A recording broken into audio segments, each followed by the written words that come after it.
Welcome to the first of the Keeping Kids Safe webinars for 2025. Thank you so much for taking the time out of your day to join us.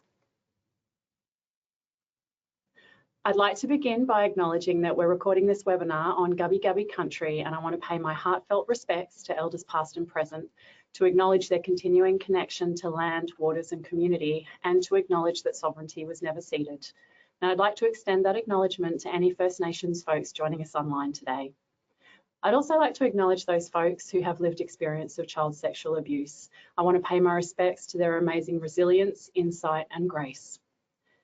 Just a little bit of housekeeping before we start. This webinar is being recorded and all participants are muted on arrival.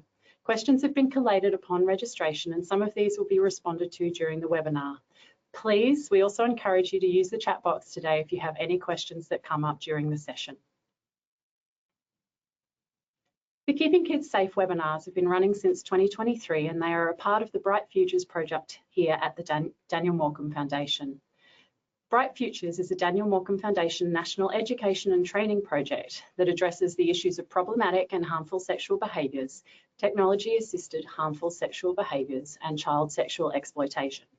This project aims to equip children, the adults who care for them, and frontline professionals with the skills to identify the risk factors and potential signs of abuse as early as possible to ensure children receive timely intervention and support. We've decided to change the format of our webinars a little this year, and our presenters will each deliver a modified Pecha Kucha style presentation, which will be followed by a longer Q&A session.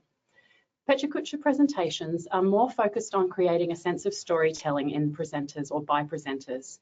They're usually 6 minutes and 40 seconds long. Our presenter or the presenter usually speaks to 20 consecutive slides that are each timed for 20 seconds. The slides are pictures with no or minimal words. We're approaching Pecha Kucha flexibly, with our presenters able to present for a longer time as fits with the story that they are presenting. Overall, we're hoping that it will give more balance between presentations, questions and answer time and flowing discussion. Today, we are hugely privileged to have two wonderful folks joining us as presenters, Jordina Quain and Maree Crabbe. Our topic today is Relationships and Sexuality Education, known as RSE, effective in preventing HSB or harmful sexual behaviours?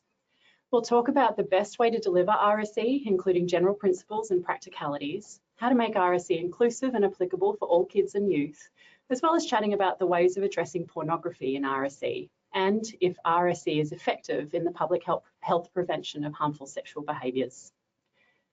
Jordina is our first presenter. Jordina Quain is an advocate and educator of accessible, comprehensive sexuality and relationships education. She has worked in the youth and disability sector for over 10 years, specialising in the development of sexuality resources and education for people with disability, multicultural populations, and alternative education settings. Raised regionally and identifying as a queer, disabled individual, Jordina is passionate about all forms of inclusion, intersectionality, and co-design. She is currently working at Curtin University for the RSE Project and combining her passions through her PhD studies at La Trobe and ARCSHS,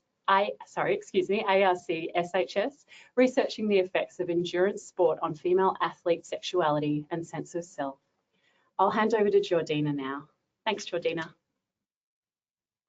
Wonderful, thanks so much, Mia, and thank you everyone for having me today. I'm excited to basically get to talk about all my favourite things, so thank you so much for having me. I think I just need my first slide.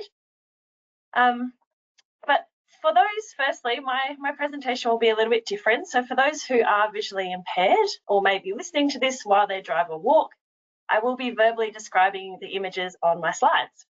So firstly, I'll describe what I look like. I have short brown hair, I'm wearing brown glasses, red lipstick and a navy short sleeve t-shirt. The current slide says the title of my presentation, which is How Sex Ed Can Change the World, Evidence, Leadership and Action. It says my name, Jordina Quain, and has my pronouns, which are she, her, and it has the Curtin University and RSE Project logo in the top right-hand corner. So firstly, I'd like to name up today that I won't be giving exact strategies and tips on how to teach inclusive RSE, which is normally what I do in my job. And that's because I want to name that in the world we're living in at the moment, the greater context of the topic of sexuality education is that we're actually really needing to fight for it and for sexual rights in general. So after this brief presentation, I really hope that you feel empowered and encouraged to advocate and agitate for relationships and sexuality education in the same way that I do. The next slide shows two photo images. One of mountains and trees in my hometown down in Albany, West Australia, and one of the ocean up here in Cottesloe in Perth. And that's because I'd always like to start by acknowledging the traditional owners of the land that I'm presenting from today, which are the Whadjuk people of the Noongar Nation, and also, of course, the lands that you're joining from. In the space of relationships and sexuality education, we know that Aboriginal people are integral leaders in the space of health, relationships, collaboration, and community, and we have so much to learn from them and to learn together. I would also like to acknowledge that it's Neurodiversity Celebration Week.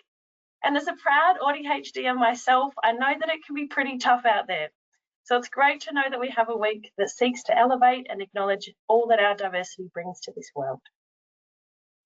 This next slide shows a large banana with a condom on it and a black background. What a great way to start a presentation. So I've been in the space, as Mia said, of relationships and sexuality education for over 10 years. And in that time, I've constantly had to advocate for why it's important. And that's because people can often think that RSE or sex ed is just about teaching how to put condoms on bananas and how not to get an STI. Sometimes RSE can even be seen as the baddie who's trying to brainwash children into being gay, or that it encourages young people to have sex when they don't want to. These assumptions often come from the fact that most people didn't get good sex ed when they were younger, so they can't imagine what appropriate and holistic RSE would look like. So first, I would like to outline what I mean when I say RSE. This next slide shows an image of a stone balancing a piece of wood. On top of it, there are 3 stones on either side of the wood and a blue sky background. RSE aims to give young people a balanced perspective through evidence-based, age-appropriate information about their bodies. It gives them skills to manage conflict, to understand the importance of respect and how to show it. It teaches them where to go for support and how to look after themselves, their friends, and their partners. Much more than just condoms on bananas. So with this holistic view of RSE, I think it's easier to see how it can be a vehicle for tackling the complex topics that we hear about on the news daily, and ultimately how it can be a tool to make a more respectful and just world. This next slide shows the Sustainable Development Goal symbol, which is made up of coloured rectangle segments forming a circle with a white background. Audrey Azoulay, the Director General of UNESCO, said that we are convinced that if we do not meet young people's calls for quality education or sexuality education, we will not achieve the Sustainable Development Goals and the commitment to leave no person behind. So we know that sexual and human rights are integral to people's health and survival, and they have far-reaching social and economic implications. Sexual and reproductive health are explicitly mentioned in 2 of the 2030 Sustainable Development Goal targets and are directly related to 5 of the targets. But in my opinion, I think we can argue that RSE is essentially related to all of the targets because it's about advocating and supporting the rights of all people. This next slide shows a graphically illustrated image of a tree trunk that has a colourful brain instead of leaves and branches with a white background. So why do we need RSE? What issues is it actually solving? Well, luckily we have a ton of research on this. So research from the last 3 decades of comprehensive sexuality education has found that RSE has the potential to improve sexual, social, and emotional health, as well as academic outcomes for young people. We know from this research that when young people do receive RSE, they are more likely to seek help or speak out. They're more likely to practice safe sex and have improved health outcomes. They're more likely to have consented to their first sexual experience and for their first sex to happen at a later age. They're more likely to understand digital safety regarding relationships and sex. They're more knowledgeable and aware of discrimination, gender equality, and sexuality rights. And lastly, and in relation to harmful sexualised behaviours, they're less likely to be a victim or perpetrator of sexual violence. This next slide shows 2 hands up with the world map projected on them and a blue sky and cloud background. So for any positive social change to occur, we actually need young people to know that they have an innate capability to influence. RSE encourages young people to think of how their actions influence their own lives and the lives of those around them, as well as to consider topics at a global level. And this kind of global thinking directly aligns to what we call the social change model of leadership. And this is a model that regards a leader as someone who is able to effect positive social change for the betterment of others, the community, and society. Essentially, it outlines that all people can be leaders because leadership has no necessary link to status or role, but is more so linked to values and action. And what I love most about this and working with young people is that it acknowledges the influence that we can all have. That change starts with ourselves and it ripples out to influence any space or group that we exist in. This next slide shows lots of images of diverse looking people in coloured boxes that form a rainbow. So, how do we make RSE inclusive so that all students have access to its powerful messaging? Well, the truth is that by its very nature, when practiced correctly and in line with best practice principles, RSE is already innately inclusive. It's trauma-informed because it acknowledges experiences of violence and actively works to create a safe space before, during, and after lessons. It's inclusive of varied cultures and belief because it gives facts and options for people to make decisions based on their own value system. It's never about telling people what to do. It's inclusive of people of all bodies, genders, and sexualities because it encourages people to seek understanding and empathy for themselves, for others, and for the world. And lastly, it's accessible because RSE is driven by the World Association for Sexual Health list of sexual rights, which outlines, amongst other things, that all people have a right to be treated the same, to be free to make your own decisions, all people have a right to pleasure, and most importantly, you have a right to information that is presented to you in a way that you understand. RSE ultimately, and above all else, respects and sees all people as whole, worthy, and valuable to our world.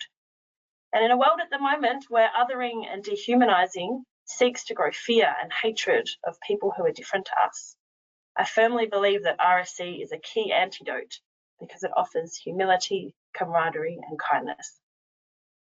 This next slide shows rippled water. So, if you want to keep kids safe, you need to keep them informed. You need to be curious instead of judgmental. You need to be curious instead of making assumptions. Stopping violence and harm starts with doing our own internal reflection and delivering RSE in ways that we can. And it's the responsibility of all people. This may be small conversations in a car. It might be calling out disrespectful language. It might be advocating for the rights of others. It might be asking someone's pronouns and actually using them. It might be gently challenging a colleague on a sexist comment. It might be making sure that the disabled kid in your class doesn't get pulled out every time there is an RSE lesson because it's too hard to adjust the content. Change starts with you, not with changing the children. So how can you support RSE in your school or your workplace? This next slide shows a close-up of 5 people's hands all in a pile, palm up with the green grass background. Well, you can take what we call a whole of school approach, and I know Maree will talk about this a little bit more too. Essentially, a whole of school approach means taking information that we would share in the classroom to children and sharing it and using it actively in other areas of their lives. So taking that information into homes, sports clubs, community events, and all school spaces. And it is important to note that this is not just a job for the health team. It's a shared responsibility between the school, the community, parents and carers, and it's embedded into policy and practice. And if you're sitting there thinking that parents wouldn't want RSE taught at all, let alone in homes and community more broadly, although I'm happy to share that in a study done with WA parents with varied faiths and backgrounds, it was found that parents are overwhelmingly supportive of RSE. In fact, 90% of them are. So there cannot be the excuse why we don't have these conversations. So this last slide shows a flag flying in a blue sky. On the flag is a bunch of bananas with a black background. So if we are indeed aiming to achieve the 2030 Sustainable Development Goals, it's my belief that all roles from students, principals, parents to directors need to be incorporating and advocating for RSE principles in their policy, practice and implementation. And I want to leave by ending with a quote from Lydia Cacho, who's a trailblazing Mexican investigative journalist who was integral to breaking various child trafficking circles in Mexico. She said, "Whoever you are, whatever you do, you can do something." So I ask, what can you do? How will you fly the banana flag in your work? The next slide says thank you and has a QR code and links to connect with me or the RSE Project through social media platforms. So for your next step, the RSE Project is a place that can support you. The QR code on the screen takes you to all the RSE Project accounts, including Spotify playlists to support RSE lessons with music, a link to join our e-newsletter, watch our free webinars, or attend our RSE Symposium in October, as well as many other resources and work that we do. If you're a WA-based school, we can offer free tailored support. But if you're an organisation outside of WA and wanting to know where to get assistance, feel free to email us and we'll point you towards your local service. So I hope you feel somewhat more encouraged to continue your RSE journey and conversations with the knowledge that you are indeed changing the world one conversation at a time. Thank you so much. Thank you so much, Jordina. That was wonderful. And I really love the question that you ended on. Hopefully it will sit with them for a little while and may sort of prompt them to ask some different questions of all of us in this webinar. Maree is our next wonderful speaker. Maree Crabbe is the Director of the Australian Violence Prevention Initiative, It's Time We Talked. She is an educator, author, researcher and filmmaker who is passionate about gender-based violence prevention and about supporting parents, schools, communities and government to address pornography's influence on young people.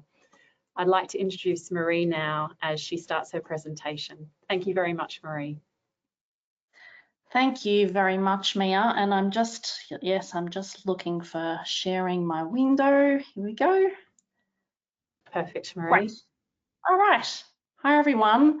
Thanks very much, Jordina. Great to hear your presentation. And thanks very much to the Daniel Morecombe Foundation for inviting me to present. Is that still sharing at your end? Yes, definitely. Yes, we can see your screen. Great, great. Okay. I'd also like to acknowledge the traditional custodians of the land from which I'm presenting, which is the Peekwurrong and Kareewurrong people of the Gunditjmara and Eastern Maar nations down in southwestern Victoria.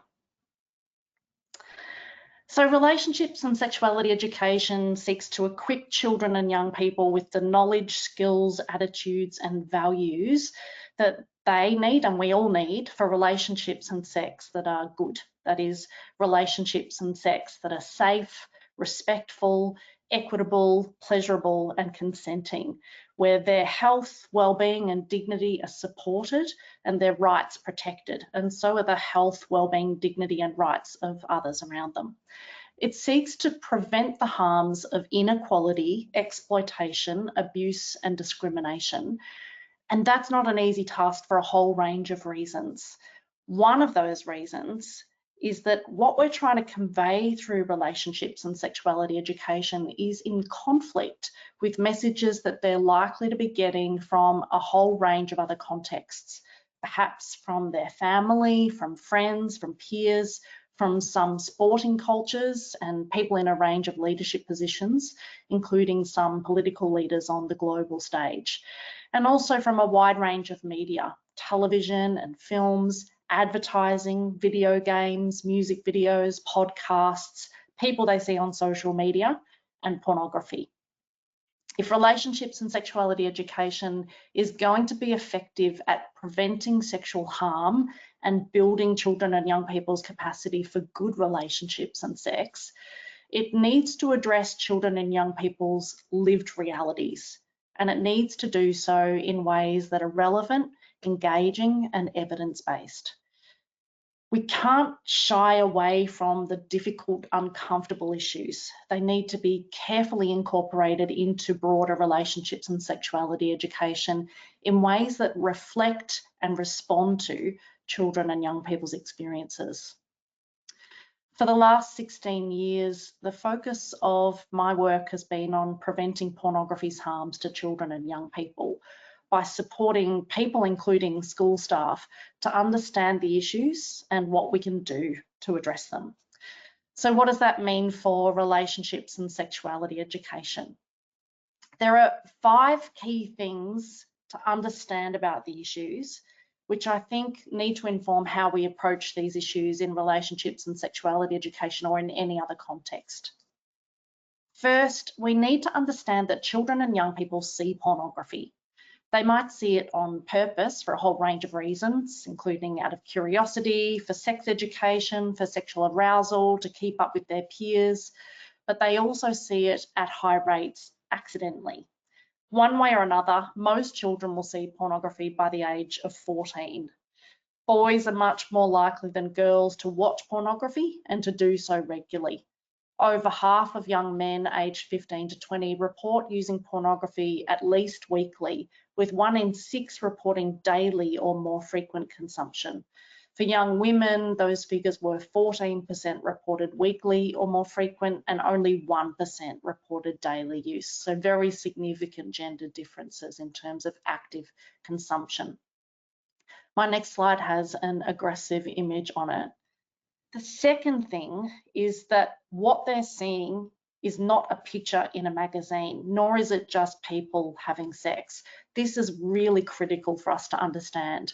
The most popular, accessible, free online pornography commonly depicts gendered aggression, sexual coercion and assault, incest themes, and scenarios depicting sex with a minor.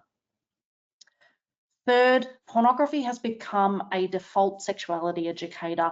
It is shaping many children and young people's sexual understandings and experiences, whether they're straight, cisgender, or LGBTQIA+, with serious consequences for their sense of self, their relationships, and for sexual safety, sexual health, and gender equality.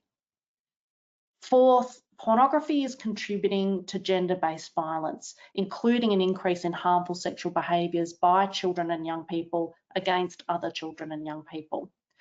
Therapists and researchers from around the world talk about an explosion in reports of harmful sexual behaviour, and children themselves describe pornography's role in their offending behaviours. Finally, and importantly, we need to act. We can't leave children and young people or their parents and caregivers to manage the influence of a multi-billion-dollar global industry. We need strategic, coordinated approaches with input from various stakeholders. And those strategies need to include regulatory approaches by government, but that's another conversation. Relationships and sexuality education can play a really key role. But what does that look like, and is it effective? I've written about this in detail elsewhere and deliver lots of professional learning about these themes as well, but I want to highlight a few key points, and we can have more discussion later. Preventing pornography's harms as part of relationships and sexuality education requires a whole school approach. This is really important for RSE in general, as Jordina mentioned. Student education needs to be delivered by staff who are well supported, trained, and equipped for the task. We need to actively engage parents and caregivers as partners in the work. We need supportive school leadership, policy, and culture, and we need the support of the community sector. There's no one-size-fits-all approach for addressing pornography's influence. Our efforts need to be tailored so that they make sense to and meet the needs of the children they're designed for. Factors such as age, gender, culture, language, sexual orientation, cognitive style, developmental stage, and disability all need to be considered. We need to build student competencies. Students need to be able to analyse influencing factors, including to think critically about pornography and its influence. They need to understand the characteristics of healthy, respectful relationships and to be able to compare and contrast those characteristics with unhealthy ones, which is what they're likely to see in pornography. And they need to be able to interact and communicate for well-being, where pornography's influence puts their own well-being or someone else's well-being at risk. So, for example, to respond to peer group pressure to watch pornography or pressure from an intimate partner to mimic it, to be a good bystander and to be able to seek help when they need it. Our approach needs to be incremental. So it changes, it builds on itself and it changes over the years. So I think there are 3 broad learning approaches that we can take to support children and young people to build those competencies. The first, a foundational learning approach, is where we don't mention pornography at all, but we support children and young people to build competencies in related areas, such as learning about bodies, sexuality, gender, power, aggression, media literacy, online safety, respectful relating, and help seeking. We start this, of course, when children are very young, and we continue to build those skills all the way through. Second, an integrated learning approach is where we do talk about pornography, but we do so in the context of a broader conversation.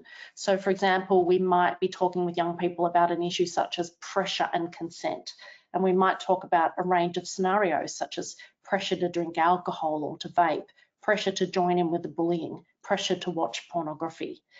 This integrated approach can be an easier entry point for children and young people, and also for parents and teachers or whoever is having that conversation with them, to help us all feel a bit more comfortable about the conversation. And finally, a specific learning approach is where we're overtly having a conversation about pornography and the messages that it conveys and how we respond to its influence.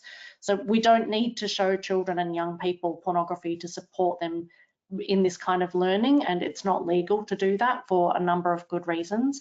We can use creative participatory pedagogies tailored to their needs to explore a range of relevant themes. So we never start with specific learning. We're always going to begin with that sort of foundational approach, and then in age appropriate ways and developmentally appropriate ways build on that.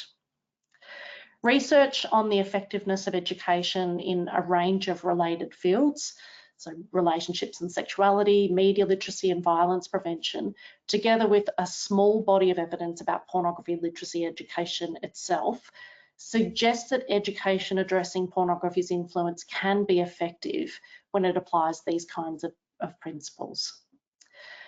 If you'd like to have a look at any more information or resources from It's Time We Talked, this is our website, itstimewetalked.com. Thank you. Thank you so much, Maree. That was great. I'm just waiting to reshare my screen.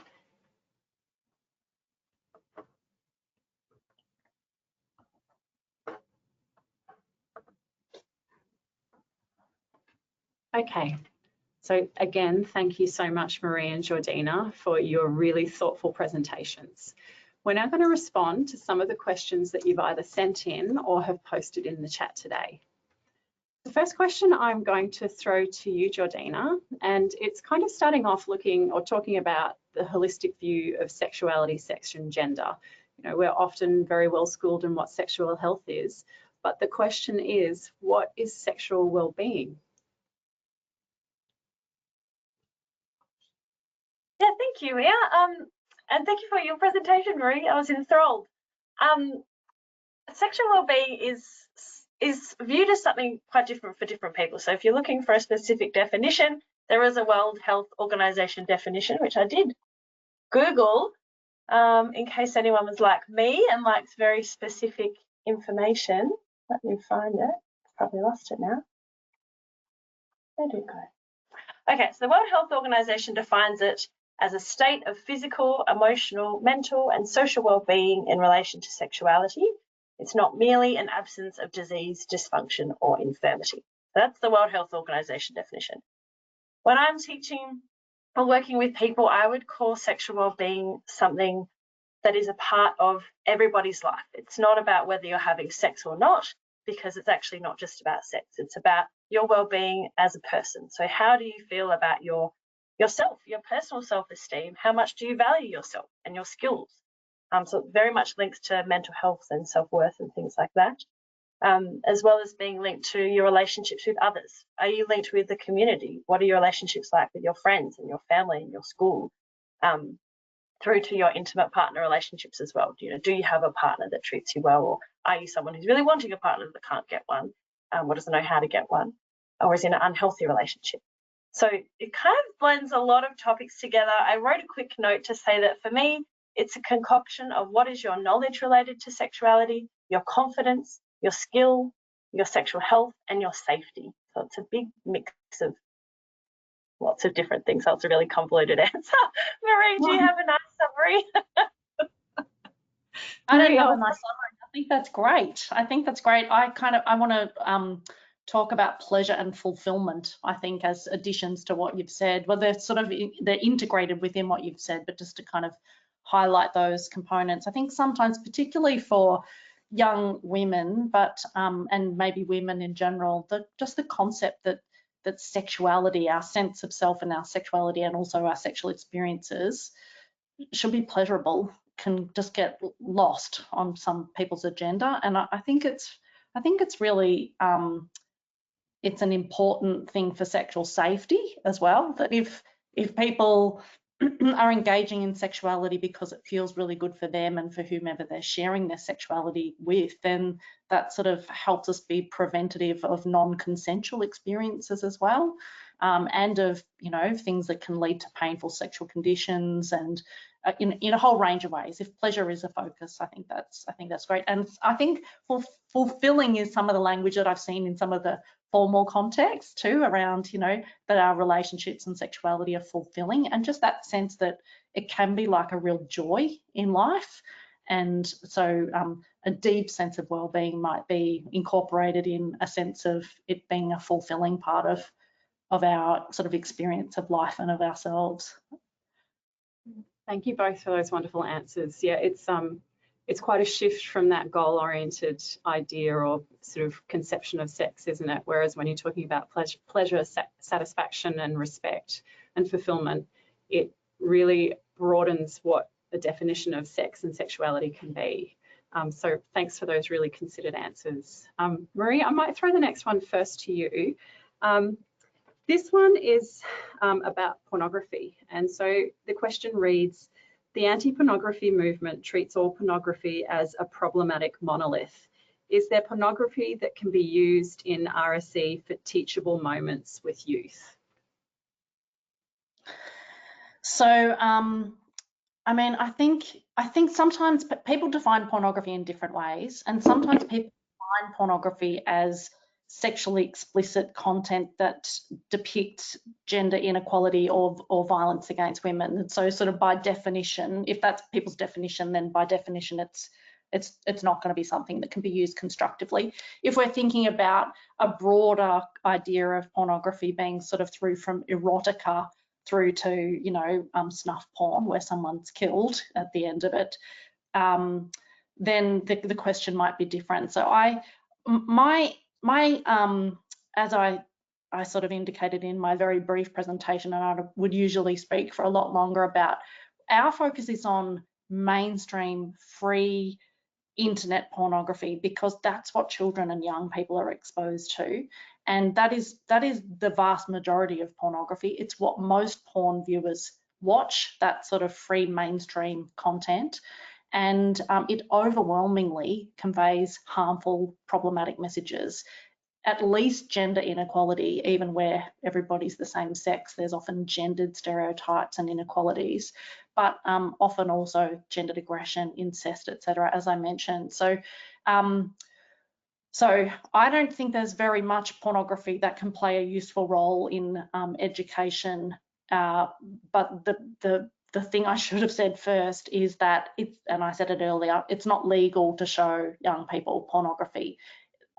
Content that's made to sexually arouse, as opposed to educational content which might have some explicitness to it, it's not legal to show young people that, and that's for a number of good reasons, including the potential for trauma responses, for distress from young people in an education context, also the risks that it puts educators in terms of, you know, what their motivation is and how that's perceived, but also the risk of grooming children through, you know, you can imagine if we had adults showing children pornography, that is an ideal setting for grooming children for sexual abuse. So there are a number of reasons why it's not legal to show young people pornography. I think overwhelmingly, when we understand that pornography is overwhelmingly a commercial media genre that is not designed to support good development of sexual well-being, it's designed to make a profit, then we can see that it's not the best tool, and we need to look to other directions to find good information and resources to support that thinking about what you know, to learn about sex and sexuality. Great, thank you very much, Maree. And Jordy, did you have anything to add to the answer to that? Yeah, very well put. I think the hard thing there is the definition of pornography. So, you know, it's often talked about sexually explicit material designed to cause arousal, right? But we in school settings might use advertisements that are openly available in magazines, for example, that could be classed as pornography because they're often very sexual. But you might be using that magazine, not a porn magazine, I should clarify, like a very stocky standard magazine you could get at the Woolies kind of checkout. There's often a lot of sexualization in the media. So we might use material like that, which could be classed as pornography, but is very different than that mainstream pornography that Maree's been talking about. But we might be using those to kind of engage the critical thinking, or be asking young people about what they're viewing, or, you know, what tools are being, or mechanisms are being used in this marketing, and how does it make you feel. I think for me as well, working with a lot of autistic young people, again, I wouldn't be showing that educationally inappropriate pornography, but there's really great educational videos that are about consent, for example. So teaching about consent can be a very abstract concept if you're often talking about circumstances or situations that an individual may never have experienced or seen.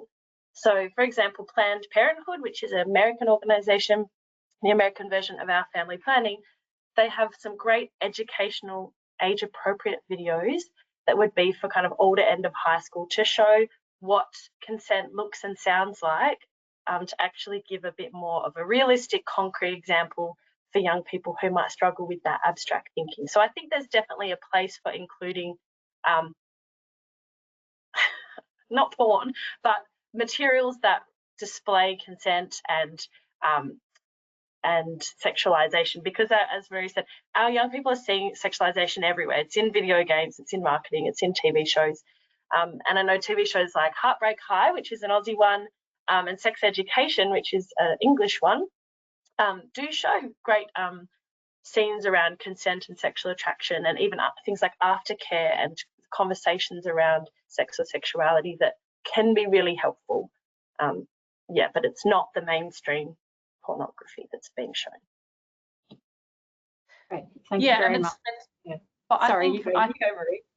Oh no, sorry, I was just going to say, I think we do need to draw on all those other sorts of tools, and some people might think of advertising as pornography. When I present a longer thing, I'm always really clear to say I'm not talking about music videos or ads. You know, I'm using the definition that is content that's primary purpose is arousal. So educational content that's produced to support education around consent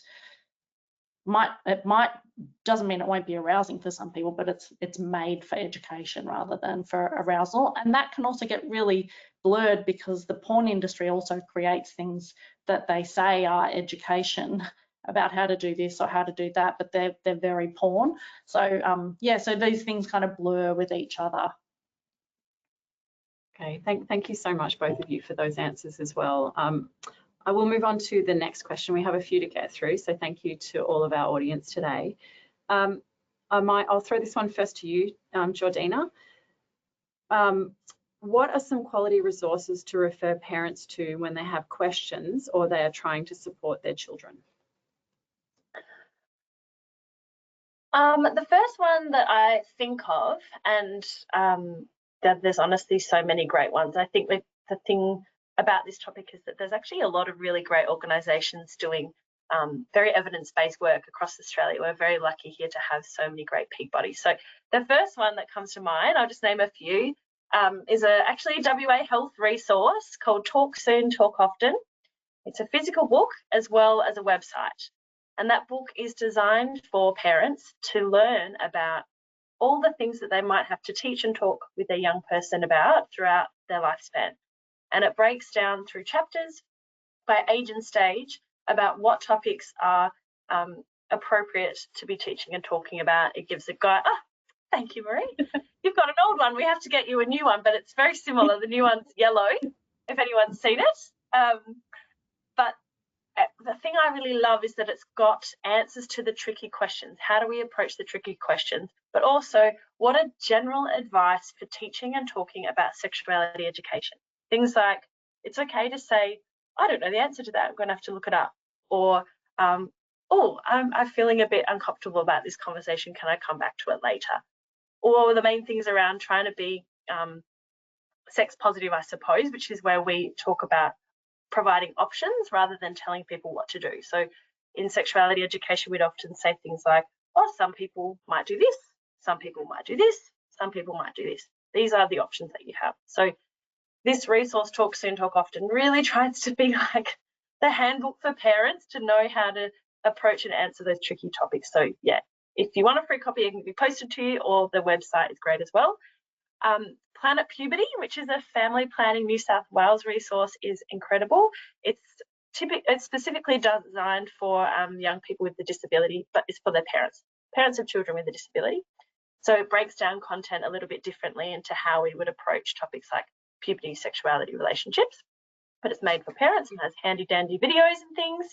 And the last one I'd mention would be Sex Ed Rescue, which is another Australian website, which also has a great e-newsletter run by Kath Atkinson, which is literally what it says: Sex Ed Rescue. Parents who are going, I don't know how to answer this, or I don't know how to address this new tricky topic. I think especially in the world of a lot of digital topics coming up and changing and ever evolving, and parents who maybe haven't grown up as digital natives feeling quite overwhelmed by that. It's really practical advice and support. But there is a lot of great stuff out there. Maree, would you add any to the list for parents? I'd add a few. I think the e-Safety Commissioner's website, esafety.gov.au, has content that's good for parents on things to do with the online element of safety, which includes a number of things about sexual safety, like sexual exploitation and image-based abuse. Our website, It's Time We Talked, has a section with information for parents. I just pulled another couple of other books out from the bookcase. I think Yumi Stein's and Melissa Kang's books, Welcome to Consent and Welcome to Sex, are good options. They're written for children and, you know, for sort of tweens up, but I think they're great to read with kids, and they're yeah, sometimes it's handy to have something to hand to kids as well as parents. So yeah, there are a few. I think there's information on The Line, which is Our Watch's website, theline.org.au, I think it is, including some information for parents, but also for young people. So there are a few extras to throw in. There's some wonderful resources, thank you. And I also would add, have you guys seen Corey Silverberg, who's a sex educator in the United States? And so he does 3 books. I can't remember their names, but they start off at quite young primary school and then go up to kind of tweens, early teens, with like a comic style book that's quite thick. And I found those really great as well. So those resources are excellent, though. Thank you. And now I'll throw the next question to you, Maree. We're keen to hear your thoughts on how to start addressing this issue in the lower and upper primary school years. Do you have any thoughts on that one? Around pornography? Yes, yeah, I'm happy for you to focus on sort of the area that you're comfortable with. Well, there's just so much to say about all of the issues really, but I think in lower primary school, mostly it's going to be using a foundational approach, unless in a classroom context, it's going to be using a foundational learning approach. So we're not talking about pornography, but we're supporting children to develop related competencies around things like, so I find the UNESCO technical guidelines for sexuality education are really helpful for thinking about what these kind of competencies looks like at the different age levels. So just the idea that there are healthy and unhealthy relationships, that every human being is unique and contribute to society, has a right to be respected, that the internet and social media are ways of finding out information and connecting with others, which can be done safely but can also put people at risk, including children. There are different forms of media which present information. It can be correct and incorrect. So things around help seeking, things around, relationships, bodies, basic things around where we learn information from. Then as they get older into sort of upper primary school, the UNESCO guidelines actually break it up into ages 5 to 8 and then 9 to 12. In the 9 to 12-year-old age group, for example, it includes things like friendship and love, help people feel positive about themselves, and these things can be expressed differently as children become adolescents and then adults. So just these gender stereotypes can be the cause of violence and discrimination. Then there are things that refer specifically to sexually explicit imagery. So sexually explicit media and images are easily accessible through social media and other forms and can promote harmful stereotypes, gender stereotypes.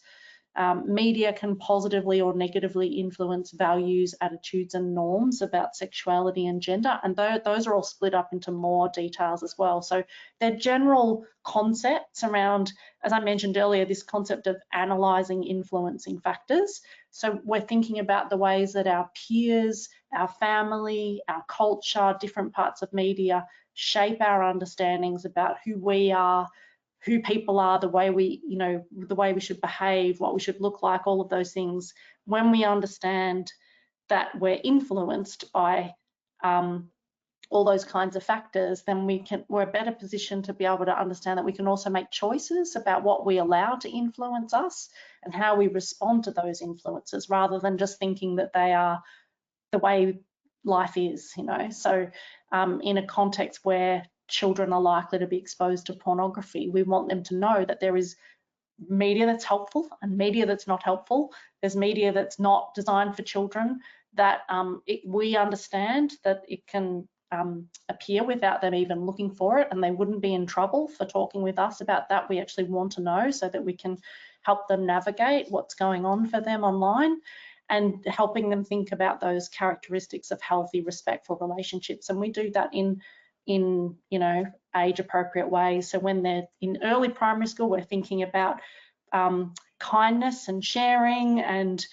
consent. When we're thinking about consent, we're thinking about sharing their texters rather than sex. And then as they get older, we're applying those same competencies, but more explicitly around influences around relationships and sex that are maturing, I suppose. That's a kind of quick overview. Thank you so much. And it is hard to put it all into a quick answer, so that was great. Thank you, Maree. And Jordina, did you have anything to add to what Maree was saying or to answer the question? I think that was answered pretty perfectly. It's a complex topic, but I think the main thing I often tell people is that these things are already embedded in our curriculum. These are not things that are new. So, for example, I looked at the WA curriculum scope and sequence for pre-primary to year 6. And as Maree said, there are things like communication skills, values, rights and culture, understanding gender, relationships, growing bodies and safety. So they're already really great things that we've got embedded into our curriculum. So they all are often already happening, but we're not talking about, sex and sexual relationships and pornography in those younger years.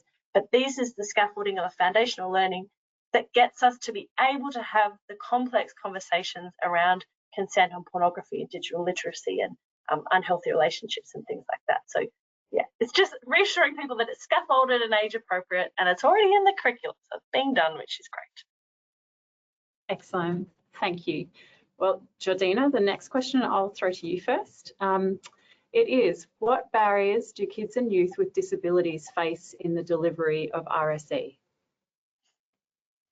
How long do I have to answer this? A couple of minutes? I know. Look, this is my life's work is working in this space. I could talk for yonky dogs about it, but I would say the main barrier is, I'll talk to the school context specifically, but this might also be relevant for parents or carers. It's mainly around assumptions. So assuming that an individual wouldn't have capacity to understand sexuality education, so why would we bother teaching it? Assuming they'd never been able to have a relationship, so why would we teach them about it? Assuming that they wouldn't have sexual interests, or if we talk about them, they'll become hypersexualized. So often people can hold, like they do in many areas of life, the polar opposite perspective. People with disabilities are either asexual, which means they don't have any sexual interest and they will never be sexual, or if they are sexual, they're hypersexual and it's a problem and it's a harmful sexualized behavior and it's something we need to write, a complex plan about how we approach it. So there's so many assumptions and challenging and damaging myths around people with disability that it's very rare that people think someone with a disability has an appropriate level of sexuality and has appropriate capability to learn about these topics. So it's either we can't open the can of worms because it's too complex and we won't even bother, is the main crux, I would say, of the challenge. And that's why I mentioned in my brief speech, the amount of stories that I've heard of the person who, is autistic or ADHD or has learning difficulty in a mainstream classroom that gets pulled out of the classroom and goes, gives colouring in to do in the library while there's sexuality education occurring with their class. It's heartbreaking. And I'm honestly pretty sick of hearing that story because it's completely unfair and against that individual's sexual rights. So the main assumption that they wouldn't have capacity, they wouldn't be able to have relationships, or they'll be hypersexual if we open the can of worms. I'm already ranting, but that would be the main challenge out of many challenges. Yeah. But Maree, you're working a lot in this area as well. Would you add any to that? Oh, I just was thinking about what you said in your presentation, Jordina, about how if we're doing relationships and sexuality education well, then it will be inclusive. And I've been working on a project that is about supporting autistic young people to navigate pornography's influence. Pornography's impacting on a whole range of young people, all different young people, but it can have different impacts or be amplified for different young people in different ways. And one of the characteristics that my fabulous autism expert colleague, Associate Professor Wen Lawson, talks about is, literal interpretations, and literal interpretations of pornography can be, disastrous for young people and for people who their interpretations might impact on. So I think one of the things that we talk a lot about, and I'm sure it totally aligns with what you're doing, Jordina, is just around the need for clear communication, for open, clear, honest communication. Metaphors often won't work with young people who have literal interpretations. And actually, if we're doing that, that's good for everybody. That sort of approach is good for everybody. We'll have time, I think, for one last question, and I'll leave it open to either of you to jump in to answer first. This question is, how does your approach converge or diverge with Julia Rudolph's research on RSE not being particularly effective in preventing child sexual abuse unless there is good involvement of the guardians? Just wondering if either of you have. Yeah, okay, thanks Jordina. I can jump in. I hadn't actually heard of this research before I sent this question, so naturally I read all of the things, so I'd be up to date. And I actually agree with Julia's work, in the sense that what she actually seems to be criticising is more around protective behaviours education when it's kind of taught in isolation. Where obviously what we've been talking about today is respectful relationship sexuality education, of which protective behaviours is one part. So I believe the criticism around protective behaviours not actually being effective for preventing child sexual abuse is when it's done in isolation as one-off lessons. It doesn't involve that whole of school approach. It doesn't involve the scaffolding.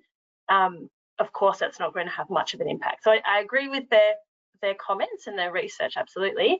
But from the relationship sexuality education, which I keep saying respectful relationship education because it's called all kinds of different things, but we call it RSE. RSE is scaffolded across the lifespan, age appropriate, evidence-based, involves a whole of school approach, and that does show equivocally from 30 plus years of research that it does help to reduce child sexual abuse. So it's a little bit apples and oranges, but I agree with them, and also it's shown to be effective when it's RSE. Yeah. And Maree, did you have any thoughts about that question? Just the whole school approach is what I was going to reinforce as well, that it totally makes sense that we need all of the different partners involved. That's what the evidence indicates. So parents and carers are really important to take on the journey with us, I think, as part of the work. It's also working with parents and carers is also important for schools' risk mitigation. Apart from that, parents and carers are important contributors to children and young people's relationships and sexuality education. If schools have concerns and hesitations, which Jordina kind of alluded to around, parental responses, most parents do want this, but the parents who don't, who might be vocal, if we invite them on the journey and we support them to learn about the issues on the way, give them opportunity to have to learn things and have input, then we've got a better chance of minimising the risk to the school as well, and having their children involved in the education. Thank you both. We've come to the end of the webinar, unfortunately, because I think we could probably keep talking for quite a while. I want to thank you both so much, Maree and Jordina, for sharing your time, knowledge and expertise with us today. We've hugely appreciated it. And also I'd like to thank very much our audience for joining in today as well. This webinar was recorded and can be accessed via the Daniel Morcombe Foundation Bright Futures website. Just also a reminder up on our screen to join the Bright Futures communities of practice. You'll receive notifications about upcoming events and also learn and connect with other folks working in and alongside the child safety sector. So our final thank you again to our wonderful presenters and to you all for joining us for our first webinar of 2025. Our next webinar is on April 17th and we hope to see you all again. And a big thank you and goodbye.